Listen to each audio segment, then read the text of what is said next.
अॼु 20 जून ते पूरी दुनिया में वालिद जो ॾींहुं याने फादर्स डे मल्हायो पियो वञे। हीउ ॾींहुं हर साल जून महीने जे 3 आचर ते मल्हायो वेंदो आहे। हीउ ॾींहुं मल्हाइण जो बुनियादी मक़सद वालिद जी अहमियत खे उजागर करण सां गॾु उनखे ख़िराज तहसीन पेश करणु आहे। वालिद पंहिंजे औलाद लाइ हिकु अहिड़े छपर छांव हूंदो आहे जेको पाण तकलीफ़ूं सही बि पंहिंजे औलाद खे हर उस खां बचाइण जी कोशिश कंदो आहे। हू ॾींहुं राति महिनत करे पंहिंजे औलाद खे सुठी तालीम ऐं तरबियत ॾियारींदो आहे। हू पंहिंजे अखियुनि में कई ख्वाब सजाए पंहिंजे औलाद लाइ पंहिंजा सभु सुख कुर्बान करे छॾींदो आहे। मोस्ट वेलकम सर, जेके बि तव्हां असांजे लाइव प्रोग्राम में अची चुका आहियो। असीं तव्हांखे भली कार चऊं था। असांजो दोस्त सुल्तान अहमद गोपांग साहब एंड मोहम्मद कासिम साहब ऐं ॿिया काफ़ी दोस्त लाइव प्रोग्राम में शामिल थी चुका आहिनि। असीं संदसि खे भली कार चऊं था। अच्छा, असांजो दोस्त पहिरीं प्यारो महबूब माण्हू वाहिद कालाणी साहब असांखे ॿुधी रहिया आहिनि। शदात कोट खां वाहिद कालाणी साहब मोस्ट वेलकम एंड करम मंकी साहब मोस्ट वेलकम। जाहिद साहब लाइव प्रोग्राम में शामिल थी चुका आहिनि। असीं संदसि खे भली ख़ैर चऊं था। अबू तला फ्रॉम दुबई अरब इमारात खां असांजो दोस्त राइटर तमामु बहितरीन माण्हू कागज़ी ॻाल्हियूं जन किताब लिखियो आहे। भाईजान बि असांजे लाइव प्रोग्राम में अची चुका आहिनि। जी दोस्तों, जेके बि तव्हां असांखे जुदा ॿुधी रहिया आहियो, असीं तव्हांखे दिलि सां भली कार चऊं था। जी दोस्तों, वालदेन पंहिंजे औलाद लाइ ॾींहुं राति महिनत करे पंहिंजे औलाद खे सुठी तालीम ऐं तरबियत ॾियारींदो आहे। हू पंहिंजे अखियुनि में कई ख्वाब सजाए पंहिंजे औलाद लाइ पंहिंजा सभु सुख कुर्बान करे छॾींदो आहे। इहा वालदेन जी अहमियत आहे। काफ़ी दोस्त लाइव प्रोग्राम में शामिल थी चुका आहिनि। यूसुफ जमाली साहब असांजो पहिरीं प्यारो दोस्त राइटर माण्हू जंहिंजो किताब लिखिजी चुको आहे। यूसुफ जमील साहब, अच्छा most welcome, sorry for that. Yusuf साहब कहिड़ा हाल आहिनि सर? तव्हांजो किताब माशाल्लाह कागज़ी ॻाल्हियूं बि अची चुकियूं आहिनि। अब्दुल गफ़ार मंगसी साहब असांजो कंबर खां, अब्दुल गफ़ार मामा कहिड़ा हाल आहिनि? तव्हां बि फर्स्ट टाइम असांजो प्रोग्राम जॉइन कयो आहे। अब्दुल गफ़ार मंगसी साहब मोस्ट वेलकम। रहीम अली मंगसी लिखनि था, आई मिस यू बाबा जानी। अच्छा, महिरबानी, पंहिंजे वालदेन खे यादि करे रहिया आहिनि। यूसुफ जमाली साहब राइटर ऑफ कागज़ी ॻाल्हियूं बुक उन्हनि लिखी चुको आहे माशाल्लाह। ज़ाहिद हुसैन गोपांग साहब लिखनि था त माशाल्लाह सऊदी अरब खां, पाक मुल्क खां, महिरबानी सर। हाजी शकील अहमद गोपांग साहब कंबर खां लाइव प्रोग्राम में शामिल आहिनि। अच्छा, अब्दुल हफ़ीज़ सोलंकी साहब असांजो पहिरीं प्यारो दोस्त दादू खां, अब्दुल गफ़ार मंगसी साहब कंबर खां, माशाल्लाह हिन जो पुट जो नालो साहब बि आहे, महिरबानी। अब्दुल हफ़ीज़ सोलंकी साहब दादू मां लिखनि था त बहितरीन प्यारा हैप्पी फादर्स डे, महिरबानी सर। परवेज़ अहमद साहब, सज्जाद हुसैन एंड मोहम्मद हुसैन मंगसी, मामा हुसैन साहब असांखे ॿुधी रहिया आहिनि सऊदी अरब खां। गुलाब जा गुल कमेंट में मोकिलनि था। अच्छा, राइटर माण्हू, बहितरीन माण्हू, मोहबती माण्हू यूसुफ जमील लिखनि था त वाह यार वाह, सलामत हुजो, अव्हां जो आवाज़ इंतहाई ख़ूबसूरत आहे, अव्हां जो आवाज़ इंतहाई ख़ूबसूरत आहे। महिरबानी सर। यूसुफ जमील साहब, शाल सदाईं आबाद हूंदव, ख़ुशि हूंदव। शल हर कामयाबी अव्हां जा क़दम चुमे सर। माशाअल्लाह, असीं तव्हांजे आॾो कुझु न आहियूं। तव्हां राइटर माण्हू आहियो, तव्हां जा काफ़ी किताब बि लिखियल आहिनि। महिरबानी सर। यूसुफ जमील साहब, तव्हां कुझु कोशिशि बि कयो असां सां मिलण लाइ, पर शायदि वक़्त जे तूफ़ान हवाउनि। माशाअल्लाह, महिरबानी। अब्दुल गफ़ार मक्सी साहब, मेहताब अली साहब भी अची चुका हैं। अब्दुल सलाम बलोच साहब लिखन था त माशाअल्लाह माशाअल्लाह, महिरबानी। मामा अब्दुल गफ़ार, तव्हां प्रोग्राम में शामिल थी चुका आहियो, असीं तव्हांखे भलीकार चऊं था। मामा अब्दुल गफ़ार असांजो लाइव प्रोग्राम ॿुधंदा आहिनि, कॾहिं कॾहिं लाइव खां बाद ॿुधंदा आहिनि। अॼु डायरेक्ट हू प्रोग्राम ॿुधी रहिया आहिनि। अब्दुल गफ़ार जानी, महिरबानी। अच्छा, अब्दुल हफ़ीज़ सुलैमी साहब लिखन था त वाह सोना वाह, ज़बरदस्त, मौला पाक सलामत करे आपको। मेहरबानी सर, तमाम बेहतरीन लफ्ज़ तव्हां लिखिया आहिनि, दुआऊं ॾेई रहिया आहियो। यूसुफ जमील साहब लिखन था त यूसुफ साहब असांजो दोस्त महबूब माण्हू लिखन था त जानी अल्हम्दुलिल्लाह, अव्हां सां मुलाक़ात जी ॾाढी अकीर हुई, इतफ़ाक़ सां पाण मिली न सघियासीं। अव्हां लाइ अनेक दुआऊं, अनेक तमन्नाऊं। सर, तव्हांजे लफ़्ज़नि में मोहब्बत, चाहत, इश्क ऐं दर्द समायल आहे सर। यूसुफ जमील साहब, असांजी दिलि चाहे थी त वन अगेन अव्हांजो कमेंट रिपीट कयूं। यूसुफ साहब लिखन था त जानी अल्हम्दुलिल्लाह, अव्हां सां मुलाक़ात जी ॾाढी अकीर हुई, इतफ़ाक़ सां पाण मिली न सघियासीं। अव्हां लाइ अनेक दुआऊं, अनेक तमन्नाऊं। महिरबानी सर। यूसुफ जमील साहब, शाला सदाईं आबाद ऐं ख़ुशि हूंदव। शल हर कामयाबी अव्हां जा क़दम चुमे। अच्छा दोस्त अब्दुल सलाम बलो साहब लिखन था त बेहतरीन प्रोग्राम, महिरबानी। अब्दुल गफ़ार मक्सी साहब कंबर खां असांखे ॿुधी रहिया आहिनि। असांजे स्टोर ते हर रोज़ कचहरी बि कंदा आहिनि। मामा अब्दुल गफ़ार जानी साहब, तव्हांजी तस्वीर ते ज़ाहिर आहे, तव्हांखे माशाअल्लाह सिंधी टोपी पातल आहे, तमामु सुहिणा माण्हू आहियो। असांजी मोहब्बत आहे अव्हां सां। लाजवाब प्यारा लिखन था हीरो साहब। अब्दुल हफ़ीज़ साहब लिखन था दादू मां लाजवाब। ऐं ॿिया काफ़ी दोस्त शामिल थी चुका आहिनि। मां जो रतबो त अज़ीम थिए थो, पर वालिद जो रतबो बि घटि न आहे। हर वालिद जी ख़्वाहिश हूंदी आहे त हू पंहिंजे औलाद खे कामयाब इंसान जे रूप में ॾिसे।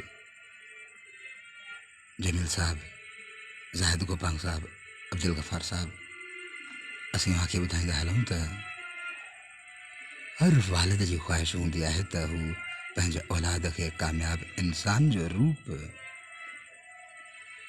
पंहिंजे औलाद खे कामयाब इंसान जे रूप में ॾिसे। उन लाइ हुनखे केतिरी बि महिनत छो न करणी पवे, पर हू इहो कंदो आहे, ॾींहुं राति हिकु कंदो आहे पंहिंजे औलाद लाइ। वालिदैन ऐं उनजो अहसासु पंहिंजे औलाद खे थियणु न आहे ॾींदो। पर इहो कहिड़ो न अलमियो आहे जो जॾहिं औलाद जवान थी कंहिं रुतबे ते पहुचंदो आहे त उन मां अक्सर पंहिंजे वालिदैन खे विसारे छॾींदा आहिनि। यूसुफ जमील साहब, असीं तव्हांखे ॿुधाईंदा हलूं त माशाअल्लाह तव्हां राइटर बि आहियो, तव्हांजा काफ़ी किताब ऐं बुक्स लिखियल आहिनि। यूसुफ जमील साहब जो किताब जो नालो आहे काग़ज़ी ॻाल्हियूं।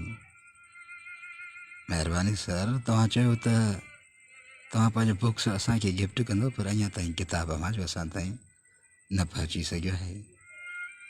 महिरबानी। काफ़ी दोस्त शामिल थी चुका आहिनि। अच्छा, अब्दुल कुद्दूस सूमरो साहब। नादर मक्सी लिखन था, साईं अस्सलाम वालेकुम प्यारा, सदा खिलंदा रहो आमीन। वालेकुम सलाम व रहमतुल्लाह, मेहरबानी सर। नादर मक्सी साहब फिरामजल मक्सी खान। अब्दुल हफीज़ चांडो साहब। मासात मुनीर साहब बैसा के लिकी लिकी बुधी रहे हैं। ॿिया काफ़ी दोस्त शामिल थी चुका हैं। बुक अब्दुल ख़ालिक साहब, तव्हांजो कास्ट माशाल्लाह बुक आहे माशाल्लाह, महिरबानी सर। तव्हां असांखे खैरपुर नाथन शाह खां ॿुधी रहिया आहियो। तव्हां लिखियो आहे त साईं अस्सलाम वालेकुम। वालेकुम सलाम व रहमतुल्लाह। साईं अस्सलाम वालेकुम प्यारा, सदा सलामत हुजो। वालेकुम सलाम व रहमतुल्लाह, महिरबानी सर। अव्हांजा सलाम असां ताईं पहुची चुका आहिनि। यूसुफ जमील साहब लिखनि था त अव्हां जे कापी आऊं फिदा मुगेरी खे ॾेई आयो हुयसि। इम्कान आहे हिन जुमे ताईं अव्हांखे मिली वञे। अव्हां यादि आहे प्यारा भाउ, महिरबानी सर। ऐं जॾहिं अव्हांजो किताबु असांखे मिलंदो त उनजो बहितरीनु पॉइंट्स असीं पंहिंजे प्रोग्राम में शामिलु कंदासीं ऐं अव्हांजो ज़िक्र ज़रूरु कंदासीं। त माशाल्लाह इहा असांजी ख़ुशनसीबी आहे त यूसुफ जमील साहब राइटर माण्हू बि असांजे प्रोग्राम में शामिलु थींदा आहिनि। महिरबानी सर। अच्छा, आबिद मुगेरी साहब महबूब माण्हू लिखनि था त अदा जेको चाहे थो त ॿिन्ही जहाननि में कामयाबु थियां, उनखे खपे त पंहिंजे वालिदेन जी ख़िदमत कनि, उहे हमेशह कामयाबु रहंदा। तमामु बहितरीन लफ़्ज़ लिखिया आहिनि आबिद मुगेरी साहब। अदा जेको चाहे थो त ॿिन्ही जहाननि में कामयाबु थियां, उनखे खपे त पंहिंजे वालिदेन जी ख़िदमत कनि, उहे हमेशह कामयाबु रहंदा। महिरबानी सर आबिद साहब। अच्छा, दोस्त सज्जाद हुसैन साहब, असांजो दोस्त पहिरीं प्यारो महबूब माण्हू लिखनि था त पीउ जी मौजूदगी सिज वांगुरु हूंदी आहे। पीउ जी मौजूदगी सिज वांगुरु हूंदी आहे। सिज गरम ज़रूरु हूंदो आहे, पर जॾहिं न हूंदो आहे त अंधेरो छाइजी वेंदो आहे। सर, अव्हांजे लफ़्ज़नि त असांखे रुआरे छॾियो आहे। तव्हां लिखियो आहे त पीउ जी मौजूदगी सिज वांगुरु हूंदी आहे। सिज गरम ज़रूरु हूंदो आहे, पर जॾहिं न हूंदो आहे त अंधेरो छाइजी वेंदो आहे। तमामु बहितरीनु लफ़्ज़, महिरबानी सर। सज्जाद हुसैन साहब। मासात मुनीर मक्सी साहब लिखनि था त बिल्कुलु, आई लव माई पेरेंट्स। और सोना मासात जानी, कल आपसे मिलेंगे अवल खैर। महिरबानी। अच्छा, तमामु बहितरीनु लफ़्ज़ मासात मुनीर शिदात कोट खां, महिरबानी। सुभाणे तव्हां मिलण जी ॻाल्हि कई आहे। उस्ताद बदरदीन हकड़ो साहब एंड सईद बल्लोच साहब बि असांखे ॿुधी रहिया आहिनि।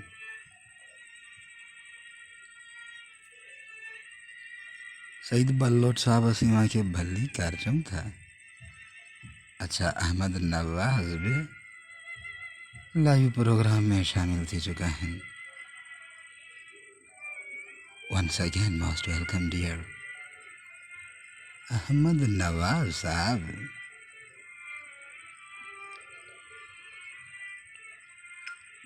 नादर मंगसी साहब लिखनि था त अदा मुंहिंजा नंढड़ा फयाज़ मंगसी, ज़ीशान मंगसी बि चवनि था चाचू के सलाम चओ। वालेकुम सलाम व रहमतुल्लाह सर। फयाज़ मंगसी, ज़ीशान मंगसी साहब, अव्हांजा सलाम असां ताईं पहुची चुका आहिनि। महिरबानी सर।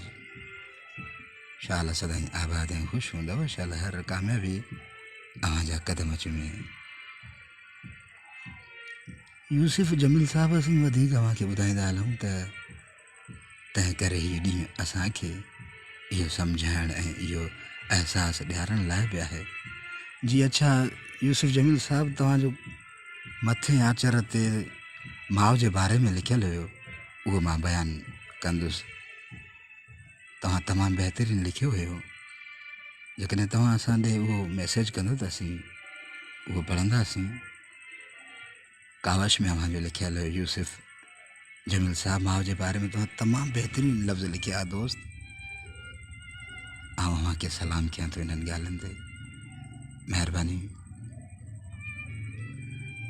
असीं पंहिंजे बाबा जी न सिर्फ़ु इज़त ऐं एतिराम करियूं पर उन जी ख़िदमत बि करियूं ऐं उन सां प्यार बि करियूं।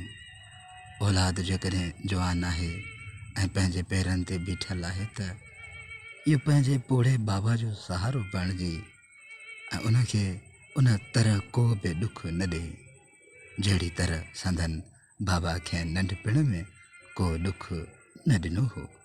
छाकाणि जो बाबा जहिड़ी अज़ीम शख़्सियत बि का बि नथी थी सघे। छाकाणि जो बाबा जहिड़ी अज़ीम शख़्सियत बि का बि नथी थी सघे। जंहिंजा बाबा ज़िंदा आहिनि उहे तमामु घणा ख़ुशनसीब आहिनि। उन्हनि खे घुरिजे त हू पंहिंजे बाबा जे वधि में वधि ख़िदमत कनि। ईअं करे ॼण हू पंहिंजे पोड़ाप लाइ इज़त कमाए रहिया आहिनि। अच्छा शोएब अहमद साहब महिरबानी।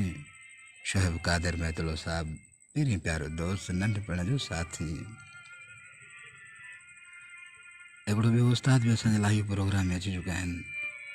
जेकॾहिं हू पंहिंजो नालो कमेंट करे मोकिलींदा त असीं उन्हनि खे बाय नेम सुञाणे सघंदासीं। बसि चंद मिंटनि में हुनजो नालो हिते शो थी वेंदो। असीं पाण ई नालो वठंदासीं जेकॾहिं कमेंट न बि कंदो त बि। हा अच्छा उस्ताद साहब असीं अव्हांजो नालो वठूं था अब्दुल वहाब चांडियो साहब। अब्दुल वहाब चांडियो साहब कहिड़ा हाल आहिनि सर? तव्हां कमेंट न बि कंदो त बि तव्हांजो नालो हिते शो थी वेंदो। महिरबानी। सो अॼोके ॾींहं ते पंहिंजे बाबा खे मुबारकूं ॾियणु घुरिजनि। उन जी ख़िदमत करणु घुरिजे ऐं उनखे तोहफ़ा ॾियणु घुरिजनि। इहा ई त असुलु ख़ुशी आहे जेका वालिद खे थींदी आहे त संदसि औलाद साणसि प्यार करे थो ऐं संदसि इज़त एहतराम ऐं ख़्यालु करे थो। महिरबानी दोस्तो। अब्दुल वहाब चांडियो साहब असांजे लाइव प्रोग्राम में शामिल आहिनि।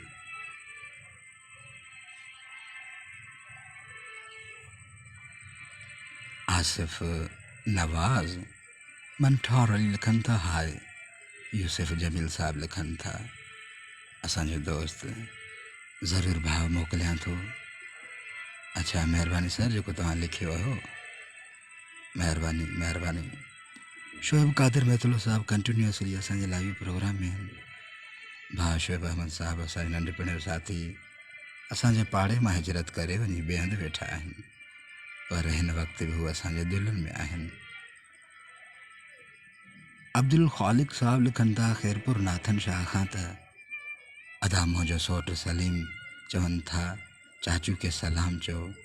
वालेकुम सलाम रहमतुल्लाह। महिरबानी सर।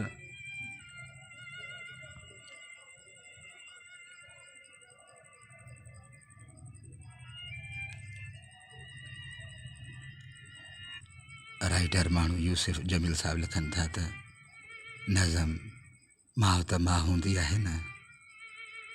माउ जूं अखियूं औलाद जी सलामती लाइ ओसिहड़े में आहिनि। पीउ जे थक पुट खे ॾिसंदे ई लही। अच्छा महिरबानी सर तमामु बहितरीनु लफ़्ज़ लिखिया आहिनि। तव्हां वज़ीर मक्सी साहब लाइव प्रोग्राम में शामिल थी चुका आहिनि। औलाद जी सलामती लाइ ओसिहड़े में आहिनि। पीउ जे थक पुट खे ॾिसंदे ई लही। उहा माउ ई त आहे जेका पंहिंजे अखियुनि में औलाद जा ख़्वाब खणी जिए थी। चहिरे ते मुस्कुराहट लबड़नि ते खोड़ सारियूं दुआऊं बाजारा हथ ऐं प्यार भरिया लफ़्ज़ औलाद जी ज़िंदगी सेहत ऐं सलामती लाइ नेक नियति सां घुरियल अमल दुआऊं मजमूई तौर उन्हनि सभिनी सिफ़तुनि ऐं संदसि प्यार खे कंहिं बि पैमाने सां मापे नथो सघिजे। जीजल ओ जीजल, जीउ कंहिं अब्बा, जीउ कंहिं अब्बा। जहिड़ा मिठा सुठा ऐं महज़ब जवाब जन खे ॿुधी करे औलाद जूं अखियूं थधियूं थींदियूं आहिनि। बेशक तमामु बहितरीन लफ़्ज़ लिखिया आहिनि सोणा माण्हू। यूसुफ जमील साहब सल्यूट, आई सल्यूट यू, महिरबानी। मंटोर अली साहब लिखनि था त अस्सलाम अलैकुम। वालेकुम सलाम वरहमतुल्लाह, महिरबानी सर। कंबर खां, अच्छा पंहिंजे शहर कंबर खां लाइव प्रोग्राम में आहियो तव्हां।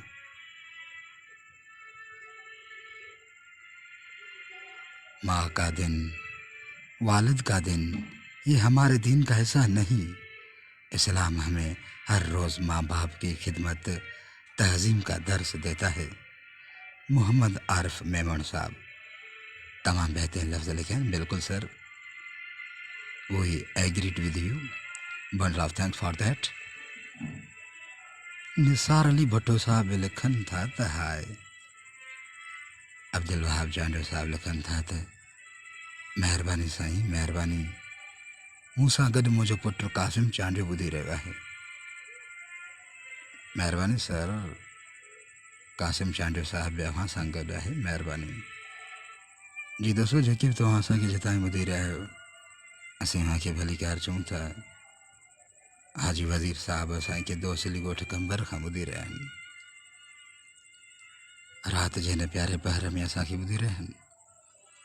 असीं संदसि खे भली कार चऊं था। शोएब अहमद साहब, हाजी वज़ीर साहब, कुझु शेरो शाइरी अव्हांजे नाम कयां थो त रहे त ॻाल्हि रहे, ज़िंदगी रहे या न रहे, रहे त ॻाल्हि रहे, ज़िंदगी रहे या न रहे, ख़ुदी जो ख़ैर हुजे, बेख़ुदी रहे या न रहे, हू त अल्लाह वा अल्लाह ई रहंदो सदा, हू त अल्लाह वा अल्लाह ई रहंदो सदा। यकीन मुहकिम रहे, यकीन मुहकिम रहे, बंदगी रहे या न रहे। जी दोस्तों, यकीन हुजणु लाज़मी हो, हर इंसान में हुजे। तॾहिं त अल्लाह पाक फरमाए त अल्लाह तक़नतू मिन रहमतिल्लाह, इन्न अल्लाह यग़फिरु ज़ुनूब जमीआ इन्नहु हुवल गफ़ूर रहीम। अच्छा, सज्जाद अली साहब लिखनि था त सर सलाम। वालेकुम सलाम वरहमतुल्लाह। सर सजाद भाई, कहिड़ा हाल आहिनि, कीअं आहियो? महिरबानी, अव्हांजा सलाम असां ताईं पहुची चुका आहिनि। हाजी वज़ीर मक्सी साहब लिखनि था दोसिली ॻोठ खां त सर सलाम। वालेकुम सलाम वरहमतुल्लाह। हाजी वज़ीर मक्सी साहब, कहिड़ा हाल आहिनि, कीअं आहियो? असांजो दोस्त हाजी सैफुल्लाह खे सलाम। एंड कुर्बान मक्सी साहब खे बि सलाम। कुर्बान मक्सी पंहिंजी ज़िंदगी कुर्बान करे छॾी आहे। शाला सदाईं आबाद ऐं ख़ुशि हूंदो। असांजूं दुआऊं अव्हां सां गॾु आहिनि। जी दोस्तो, हाणे असांखे ॾियो इजाज़त। असांजो प्रोग्राम पंहिंजे इख़्तिताम पज़ीर ते पहुची चुको आहे। ऐं जॾहिं बि तव्हां को रोड रस्तो किरास कयो त दाएं बाएं ॾिसंदा कयो, छो त अव्हांजी ज़िंदगी सां, अव्हांजी ख़ुशियुनि सां ॿियनि जूं ज़िंदगियूं ऐं ॿियनि जूं ख़ुशियूं जुड़ियल आहिनि। अली हसन ख़ान साहब लाइव प्रोग्राम में शामिल थी चुका आहिनि।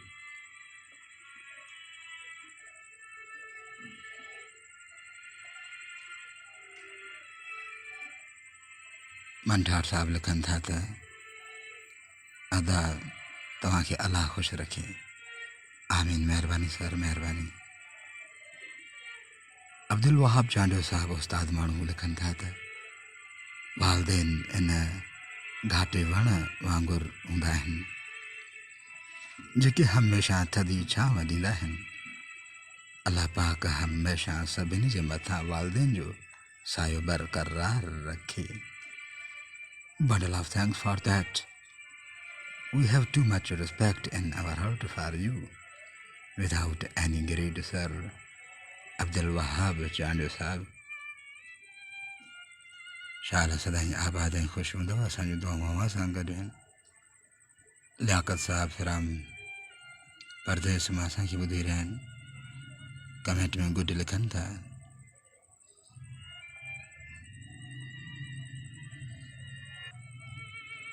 सजाद साहब लिखनि था त सर वॾे अरसे खां बाद में तव्हांजो ख़ूबसूरत आवाज़ ॿुधण वटि आयो आहे। सर वॾे अरसे खां बाद में तव्हांजो ख़ूबसूरत आवाज़ ॿुधण वटि आयो आहे। महिरबानी सर सजाद साहब। वसीम अख्तर साहब लाइव प्रोग्राम में शामिल थी चुका हैं। जी दोस्तों हाणे असांखे ॾियो इजाज़त। पंहिंजो ख़्यालु रखो। अल्लाह हाफ़िज़।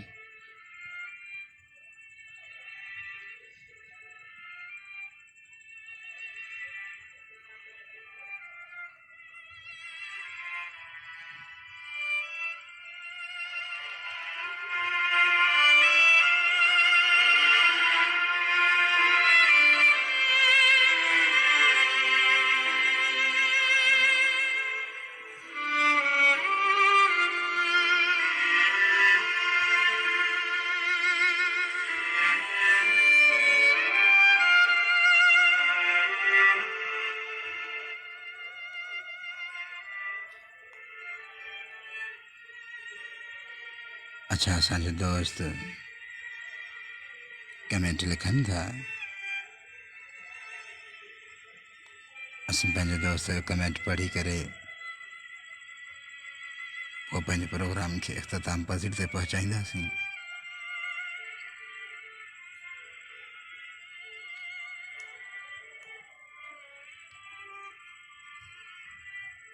वसीम अख्तर शेख साहब लिखनि था त फंटास्टिक। सजाद अली मोगरी साहब लिखनि था त पीउ दुनिया जो वाहिद रिश्तो आहे जेको पंहिंजे औलाद खे पाण खां वधीक कामयाबु ॾिसणु चाहींदो आहे। पीउ दुनिया जी वाहिद हस्ती आहे जेको पंहिंजूं हसरतूं दफ़न करे बि पंहिंजे औलाद जूं हर ख़्वाहिश पूरी करण जी कोशिशि कंदो आहे। पीउ दुनिया जी वाहिद हस्ती आहे जेको पंहिंजूं हसरतूं दफ़न करे बि पंहिंजे औलाद जूं हर ख़्वाहिश पूरी करण जी कोशिशि कंदो आहे। महिरबानी सर महिरबानी। Bundle of thanks for that. Sajjad साहब साईं ज़ायद खे असांजा सलाम।